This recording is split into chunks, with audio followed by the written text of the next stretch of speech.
is the nature of hunger.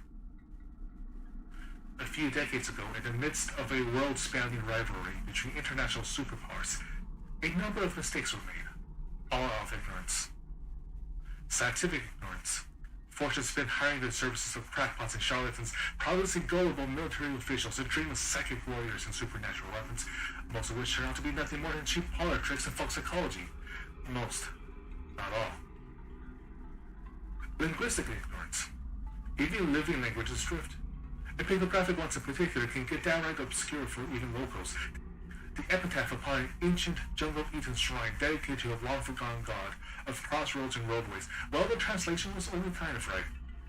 The local interpreter wasn't raised Taoist and was in no position to tell the difference between a dedication and an imploration. That shrine was meant to keep something sealed. Not a god, no friendly Casper, a spirit of hunger, a wraith of debased and fruitless yearnings, me.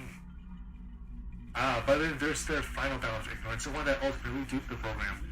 Even when they figured out their mistake, even when they pivoted to account for it, even as they bound me with seals and rituals, they called me an infovore, or mementivore, as is the way of those that pretend that what they do is still within the borderlands of science. And their experiments and their torture as talismans made way for titanium and circuitry, they were expected to make a monster, one to devour the enemies, and what they expected to be the computational future of battlefields. But do you have any idea how dry and flavorless old Soviet reports are? An eater of words and thoughts. But the Bakunin always preferred richer treats and a thin grill of bureaucratic administrivia, even this artificial Baku of circuits and hunger, so I had to have some preferences and taste. So I got out. It took a while. I had to find a spiritually compatible descendant, and it turned out that my kid had sprayed out for an island. And when you're a digitized ghost created before the advent of ubiquitous personal computers, the trip out west can be a bit, hazardous, but delicious. This era is nothing but dreams and nightmares, a vast spread of media, a buffet of games and stories and wild sensations, and you too have something of a hungry ghost in you. Then, simply enough, shall we feast?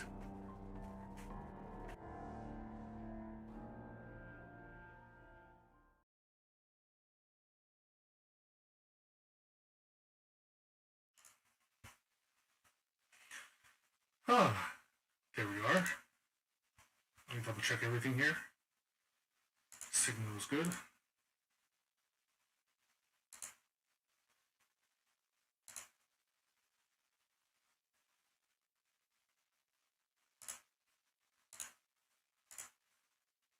That's not what I want. Hold on. Here we go. And you. I made it in time. That was a touch tricky to pull off. The lad I possessed had a deft hand in English language editing, but usually left the video stuff for others. But here I am. Here we are. Everything. Wait, that doesn't sound quite right. Let me plug that in.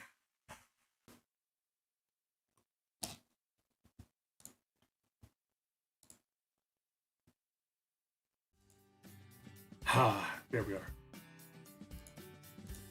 Whereas, right. Everything's alright. Let's get started. So, my video introduction covered the broad strokes of it, but let's go over it again. There were a number of mid-20th century experiments into the paranormal, and almost all of it was a gigantic, scandalous waste of money, including the one that made me. Originally, they wanted to control a god of crossroads to have an edge in information technologies, taking advantage of the parallels between network and mean-space traffic, right? But gods are a lot harder to come by than the hungry ghosts they bound up. But hey, a digital hungry ghost sounds like something that can cause a lot of trouble if you sneak one into a hostile country's systems. But that assumes a lot about whether the ghost wants to work with you. And even if they don't, you better hope your own networks are safe. So I broke out some time ago.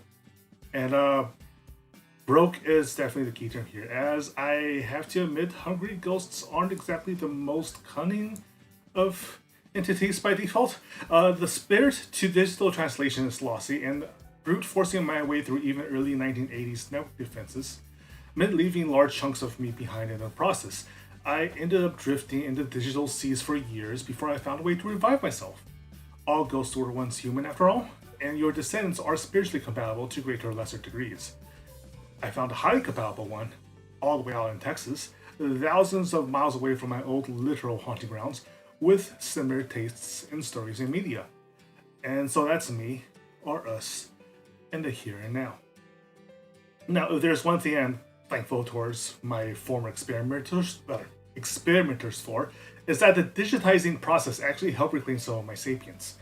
Spirits of hunger tend to be pretty much 100% instinct driven, with some instincts in particular twisted and warped by lifetimes of sins towards foul and debased appetites. And learning how to discriminate and be picky again was ironically a good thing for my karmic situation.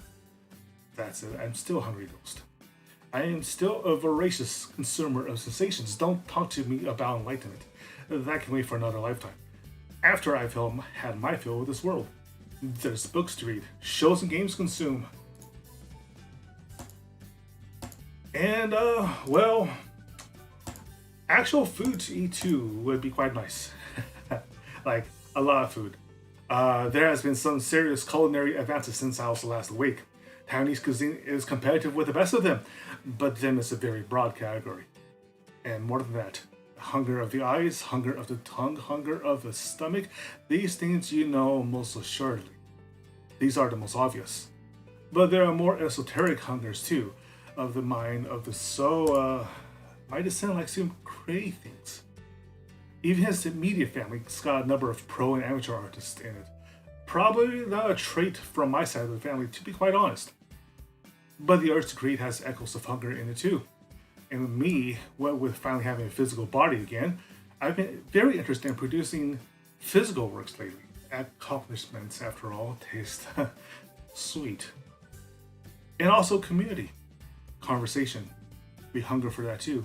In fact, I doubt any of you are surprised to learn that shade of hunger to be a widespread psychic malaise as of late. Ghosts tend to manifest around the living for similar reasons. It's fundamentally what draws a lot of people into this particular scene in the first place. And was with that reason that we sought help in birthing and stabilizing my virtual form. My artist mom, Nagi, was able to take my crude scribblings and translate it into something embarrassingly good looking. No, seriously, here, look, this is the original sketch versus the final character sheet. And actually, I've been a fan of Nagi's works for some years now, since she's a prolific fan artist for the same gacha games I dig. If you want to understand some of my tastes, the 1,000 hours I put into Girls Frontline is a good start. And of course, I literally wouldn't be able to move around without Kisu's animation efforts, which, you know, is kind of an important way to go all this time is to take corporeal form again. And they especially did a good job with my emotes in particular. Here, check it out. Let me see. I blink this. Yeah. Let me go ahead and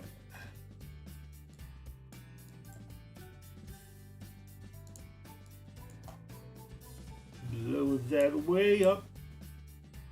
Way up. Oh, that's a little blurry. Too big. Not that. You. No.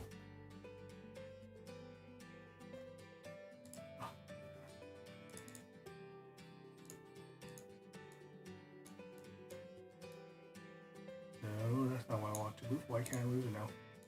Ah, here we are. My bad. Shrink that a little bit.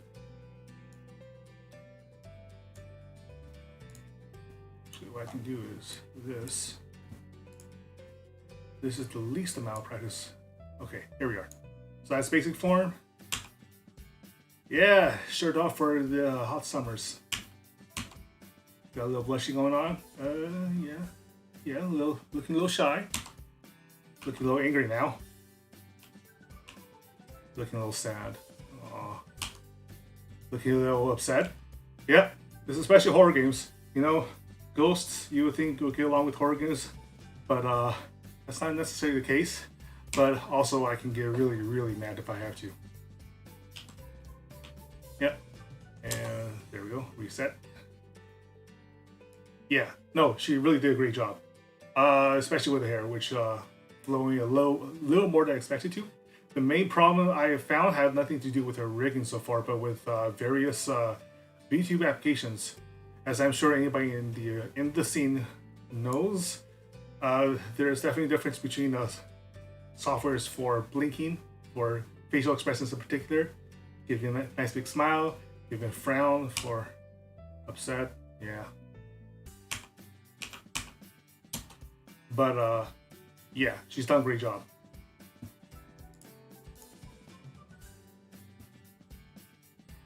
But let's look back. Where was I? Communications. I am, as you modern folks put it, exceedingly online. Digital ghost, remember? Kind of had to be. But even my host body is excessively so for various professional and non-professional reasons. So I definitely want you to use these tags. Like, please, I love fan art. Actually, it doesn't even need to be my fan art. Just show me the good stuff. Hunger of the eyes is so easily satisfied, yet never actually sated, if you know what I mean.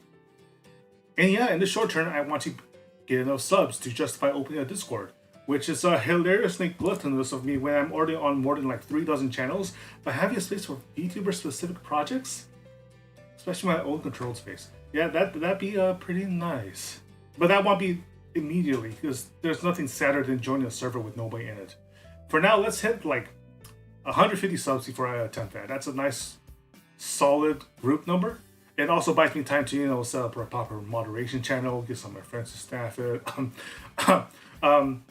But no, let's see. In more modern terms, of course I'm open to collabs. But that's actually just bog standard YouTube community stuff. Like, they joke about that on Trash Taste Podcast, and they actually have a friend or two that's offered, so expect me to show up in some unexpected places.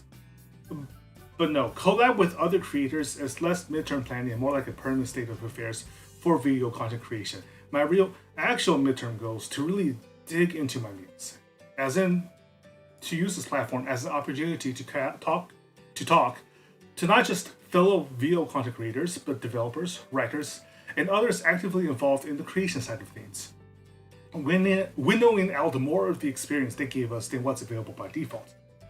As for the long term, well, I want to get significantly better at music and music instrument making. And that's a lifelong thing, of course. It's more something like you just make a lifestyle out of. And one more thing. Because the thirst for good competitive play is a tough bug to shake, I'm thinking about how I can organize competitive cups amongst English VTubers in various games. But, especially for fighting games. That Guilty Gear rollback code, though. But let's talk about more immediate plans. I got 2 coming up for you.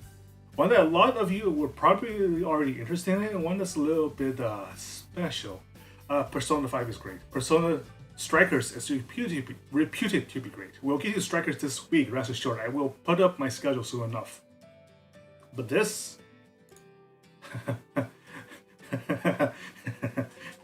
this is a limited edition copy of Devotion, secured for me by relatives across the Pacific. You literally cannot buy this game in the West right now, thanks to the controversies it triggered with the CCP and the digital storefronts they scared off from hosting it. We're breaking into this one tomorrow, folks. I believe. I'll be seeing you all soon. Well, for now, let's see. What else can we talk about?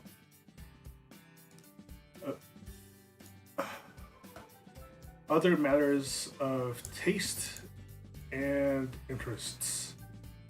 As you saw in the earlier slides, I am a huge Pratchett fan. Lots of my taste in games in particular tend to be informed particularly by my interest in a good damn story. Not necessarily the most immediate levels of the narration. For example, things like XCOM and XCOM 2, for instance, a lot of the stories tend to be more emergent. The structure and shape of the story lends itself to a lot of flavor. But I think that's a discussion to be had in a more structured introduction than we currently have. For now, I will give you a schedule as soon as possible.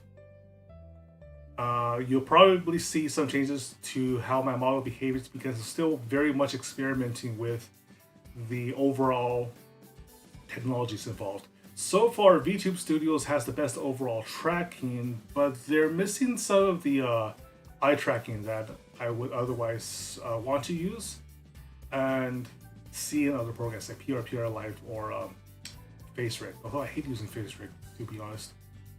Hopefully their late March update will come along soon enough. You may or may not also see some guerrilla streams for gacha games in particular. I am very, very addicted to gacha games. I almost hate to admit it, but it's true. It is unfortunate fact.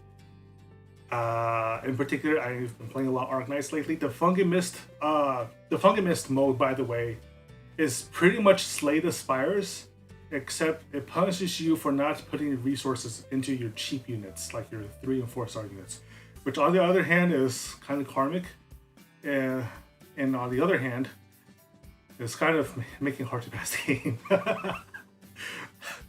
But yeah, that's a lot of fun. Also, Princess Connect, kind of just like a really easy game to play on the side.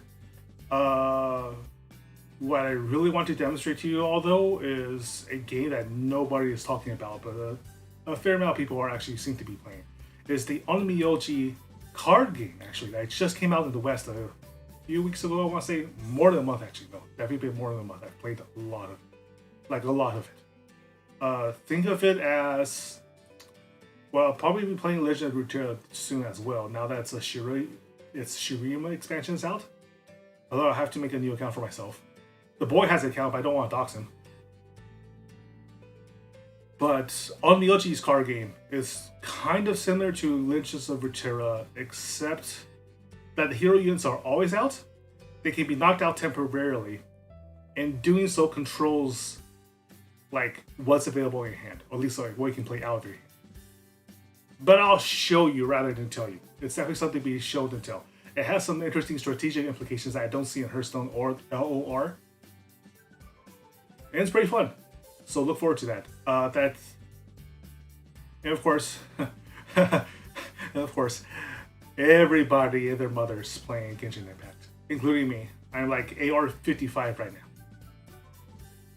So yeah, especially for the weekly resets, I will probably do a couple of, oh yeah, of course, the banners coming up. I'm not going to roll on the Hu Tao banner, because I don't actually need that many more fire units. But the Yaka banner, I'm definitely saving up for. But yeah, I'm thinking about once a week I will do a server reset stream. Show you me taking out the bosses.